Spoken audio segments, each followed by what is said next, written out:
안녕하세요, 포텐지입니다. 네, 증시가 조정을 딛고 기술적 반등세가 나온 하루입니다.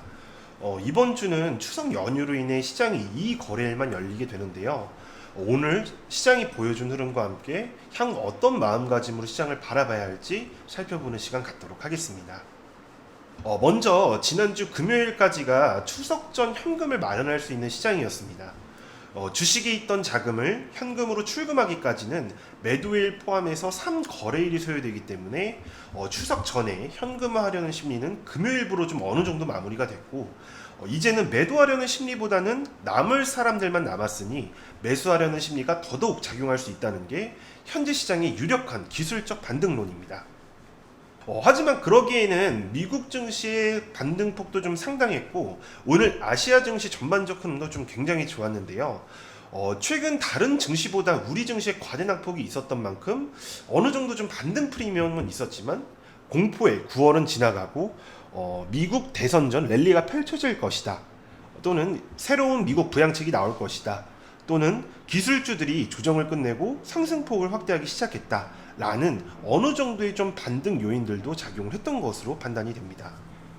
또한 연휴가 끝나고 나서는 3거래일 이내에 증시가 상승할 확률이 통계적으로 좀 높기 때문에 오늘을 시작으로 증시가 V자 반등에 성공할지도 중요 포인트가 될 겁니다.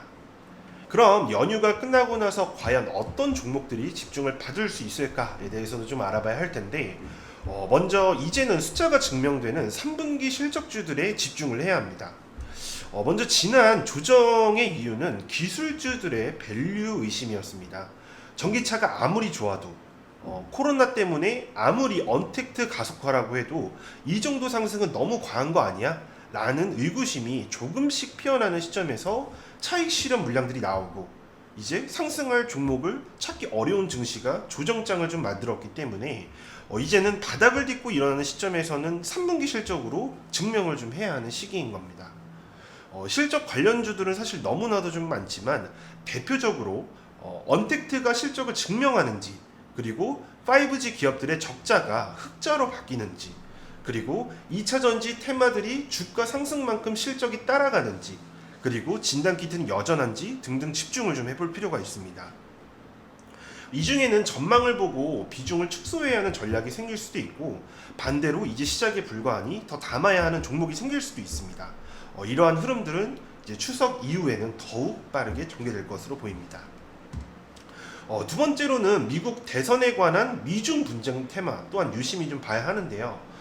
최근 미국에서 화웨이 제재에 이어 SMIC 제재까지 시작이 좀 됐습니다. 누가 더 중국을 잘 때릴 수 있어를 과시해야 하는 트럼프 입장에선 11월 미국 대선까지 얼마 남지 않았기 때문에 더더욱 공격적인 제재를 보여줄 겁니다. 과거 화웨이 제재 시절 5G 관련 종목들이 반사이익에 대한 수혜를 받았다면, 이제는 반도체 종목들의 반사수혜 또한 예상을 해볼 수가 있습니다. 이렇게 오늘 시장의 흐름과 앞으로 반드시 좀 참고해야 할 것들에 대해서 간략하게 좀 알아봤습니다. 여전히 증시에 비관론은 좀 들려오고 있지만, 그간 잘 지켜왔다면 이제는 그 결실들을 확인해야 할 시간이 다가오고 있는 겁니다. 항상 주식시장은 이렇게 계속해서 시험을 좀 반복을 할 때고, 이 중 늘 이겨왔던 저희 포텐지인 만큼 이번에도 좋은 결과들 맺어가도록 하겠습니다. 이상 포텐지였습니다.